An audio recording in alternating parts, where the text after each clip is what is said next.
Amos alikuwa mtu wa mtaa, lakini si mtu wa mtaa wa kawaida. Alikuwa mrembo kwa maneno, mzuri kwa sura, mwenye tabasamu la kuvutia na macho ya kuaminika. Watu walimpenda, akiongea kila mtu anamsikiliza. Alijijenga taratibu, akaanza kama kijana wa kusafiri China kufuata bidhaa kama wafanyabiashara wengine wa Kariakoo. Lakini yeye alijua anatafuta nini. Alikuwa na akili ya kutambua fursa na tamaa ya kupata utajiri haraka. Kwa miaka mitatu aliishi maisha ya kudanganya jamii. Alivaa suti, alionekana kwenye mikutano ya wafanyabiashara, aliwakarimu viongozi wa dini na alitoa misaada kwa yatima. Aliheshimika. Lakini nyuma ya hayo yote kulikuwa na maisha ya siri. Usiku akiwa peke yake, alijitazama kwenye kioo na kujisemea, nimecheza na moto, lakini sijawahi kuchomeka. Mara ya kwanza alipokubali kusafiri na mzigo wa dawa kutoka China, aliona ni kazi ndogo tu. Alilipwa $5,000. Mzigo ulifika salama na maisha yake yakabadilika ghafla. Alinunua gari, akajenga nyumba ya vyumba 6, akampeleka mdogo wake shule ya kifahari. Hakutaka kurudi nyuma tena. Miezi ikaenda, alizidi kuzoea mchezo. Alijua kila njia ya kukwepa usalama wa viwanja vya ndege. Alijua nani wa kumpa rushwa bandarini. Alikuwa na watu wake Forodhani. Na kila alivyopita watu walimsalimia bosi. Lakini kila muuza giza ana muda wake wa mwangaza, na mwangaza wa Amos ulianza kufifia pale alipoandamwa na polisi wa kimataifa walioshirikiana na maafisa wa China. Walimvamia akiwa kwenye gesti ndogo aliyozoea kufikia. Usiku ule haukuwa wa kawaida. Alihisi kuna kitu tofauti. Na kweli, saa 8 usiku mlango ukavunjwa. Moyo wake ulipiga kwa nguvu. Risasi zikapigwa. Kwa msaada wa dirisha la nyuma, alifanikiwa kutoroka.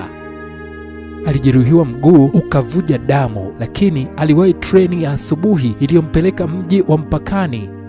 Kutoka hapo akapita njia ya uhamiaji haramu kurudi nyumbani Tanzania.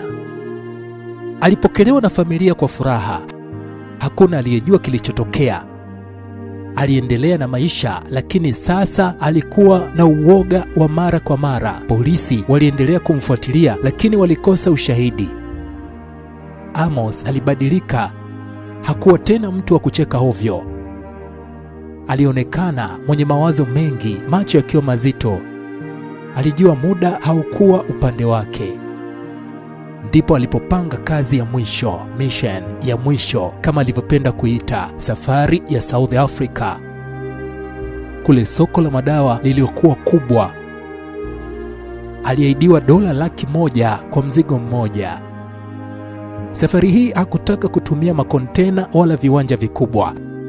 Aliamua kubeba mwenyewe kwa njia hatari zaidi, kumeza viputo 55 vya dawa. Alijifungia ndani kwa siku 3, akajiandaa, alifunga kula, akafanya mazoezi ya kupumua na akameza viputo hivyo kwa maumivu na hofu, lakini moyo wake ulisukumwa na tamaa. Siku ya safari alimpigia mama yake, "Mama, safari hii nikirudi nitakujengea nyumba ya kisasa. Nitakununulia gari la ibada. Nataka uishi kama malkia." Mama alilia kwa furaha akasema, "Mwanangu, Mungu akulinde." Ndege iliruka. Saa 2 baadaye taarifa ikatolewa kutakuwa na kutua kwa dharura katika nchi jirani. Mfumo wa ndege ulikuwa na hitilafu. Abiria walitulia, lakini Amos alianza kupigwa na wasiwasi. Alijua haikuwa sehemu salama kwake. Hakujua lugha ya nchi hiyo, hakumjua mtu yoyote, na mzigo ulikuwa tumboni mwake, ulikuwa wa kifo. Aliposhuka, alianza kuhisi maumivu tumboni. Viputo vilianza kusogea. Muda ulikuwa ukimkimbia. Alijaribu kutafuta sehemu ya utulivu ya kutoa mzigo. Vyoo viliweka chini ya uangalizi. Mahali palikuwa padogo na kila mtu alionekana kuwa na macho ya shaka. Usiku ulipoingia, alijifungia chooni. Alikaa kimya kwa zaidi ya saa moja. Maumivu yakazidi. Jasho lilimvuja, mapigo ya moyo yakaanza kwenda kasi. Ghafla alihisi moto tumboni. Moja ya viputo vikapasuka.